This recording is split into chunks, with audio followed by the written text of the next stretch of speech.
Hello, today we're going to install a ShinePay Spark on this Speed Queen single load washer with ACA controls. And we're going to do it in conjunction with coins. We have a ShinePay ALCD2 Spark. This is for the ACA controls. And then we have a coin harness. We have 3 different connectors.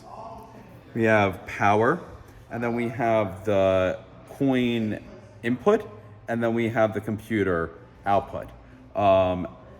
We already took the liberty of removing power from the machine, and we also took out the 2 screws so we could just pull this down.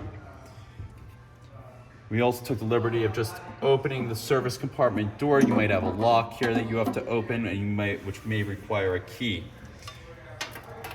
The first step is we're gonna install the power connector. It's just the easiest. It's right there, and just matching shapes, and just plug it in just like that.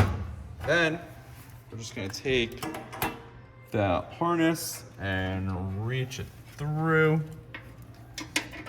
Then we're gonna find the coin acceptor, and then we're basically just gonna pull it apart. We're gonna plug the computer into Spark, just like that. And then optionally, we still have this wire. We could choose to leave it unplugged if we don't want to accept coins anymore.